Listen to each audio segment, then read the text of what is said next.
ചോദ്യപേപ്പർ ചോർച്ചാ കേസിൽ നാലാം പ്രതി അബ്ദുൾ നാസറുമായി മലപ്പുറം മാദീൻ ഹയർ സെക്കൻഡറി സ്കൂളിൽ ഇന്ന് തെളിവെടുപ്പ് നടത്തും. രണ്ടാം പ്രതി ഫഹദിനെയും അബ്ദുൾ നാസറിനെയും കസ്റ്റഡിയിൽ ഒരുമിച്ച് ചോദ്യം ചെയ്യാനുള്ള നീക്കത്തിലാണ് ഇപ്പോൾ അന്വേഷണ സംഘം. MS സൊല്യൂഷൻ വാട്സാപ്പ് വഴി നൽകുന്നത് കഴിഞ്ഞ വർഷം തയ്യാറാക്കിയ ചോദ്യങ്ങളും ഉത്തരങ്ങളുമാണെന്ന് ക്രൈംബ്രാഞ്ച് കണ്ടെത്തിയിട്ടുണ്ട്. ഇന്ത്യാസ് കരീമാണ് വിവരങ്ങളുമായി. ഇന്ത്യാസ്, ഇപ്പോൾ അന്വേഷണം ഏത് ഘട്ടത്തിൽ നിൽക്കുന്നു? ഈ കഴിഞ്ഞ വർഷം തയ്യാറാക്കിയ ചോദ്യങ്ങളും ഉത്തരങ്ങളുമാണ് എന്ന് ക്രൈംബ്രാഞ്ച് ഒരു നിലപാടെടുക്കുന്നത് എന്തുകൊണ്ടാണ്? എന്താണത്? അത് മനസ്സിലാകുന്നില്ല.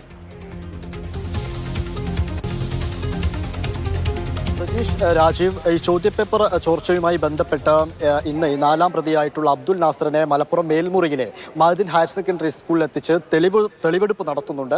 അതോടൊപ്പം തന്നെ രണ്ടാം പ്രതിയായിട്ടുള്ള ഫഹദും അതുപോലെ തന്നെ അബ്ദുൾ നാസറിനെയും ക്രൈംബ്രാഞ്ച് അന്വേഷണ സംഘം ഒരുമിച്ചിരുത്തി ചോദ്യം ചെയ്യുക എന്നൊരു നടപടിയും ഇന്നുണ്ടാകും.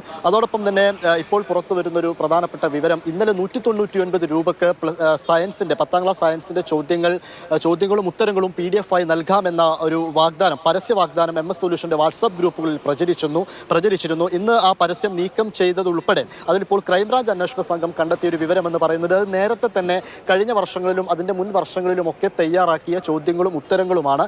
അതാണ് ഈ 199 രൂപയ്ക്ക് ഇത്തവണയും നൽകുന്നത് എന്നൊരു പ്രാഥമികമായ അന്വേഷണത്തിൽ അവർ കണ്ടെത്തിയെന്ന് ക്രൈംബ്രാഞ്ച് അന്വേഷണ സംഘം വ്യക്തമാക്കുന്നു.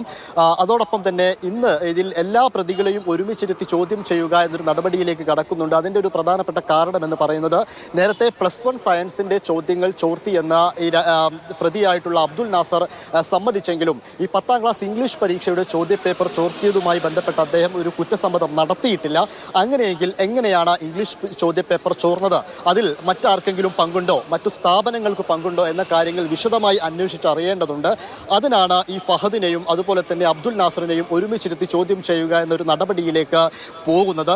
അതോടൊപ്പം തന്നെ ഈ മുഖ്യപ്രതിയായിട്ടുള്ള ഷുഹൈബ് ഉന്നയിക്കുന്ന ഒരുപാട് കാര്യങ്ങളുണ്ട്. അതായത് തന്നെയും തൻ്റെ സ്ഥാപനത്തെയും തകർക്കാൻ വേണ്ടി മറ്റു ചിലർ നടത്തുന്ന ഗൂഢലക്ഷ്യങ്ങളാണ്. അതിൻ്റെ പേരിൽ പലരും പണമടക്കം കൈപ്പറ്റിയിരിക്കുന്നു എന്ന ആരോപണമൊക്കെ ഉന്നയിക്കുന്നുണ്ട്. അതിലും ഒരു അന്വേഷണം നടക്കേണ്ടതുണ്ട്. ഈ തെളിവെടുപ്പ് പ്രാഥമികമായി പൂർത്തിയായി കഴിഞ്ഞാൽ എല്ലാ പ്രതികളെയും കസ്റ്റഡിയിലെടുത്ത് കൂടുതൽ ചോദ്യം ചെയ്യുക എന്നത് തന്നെയാണ് ക്രൈംബ്രാഞ്ചിൻ്റെ മുൻപിലുള്ള ഒരു പ്രധാനപ്പെട്ട കാര്യം. 3 ദിവസത്തേക്കാണ് ഈ അബ്ദുൾ നാസറിനെയും അതുപോലെ തന്നെ ഷുഹൈബിനെയും കസ്റ്റഡിയിൽ കിട്ടിയിരിക്കുന്നത്. 3 ദിവസം കഴിഞ്ഞാൽ ഇവരെ വീണ്ടും ജയിലിലേക്ക് മാറ്റുകയും ചെയ്യും.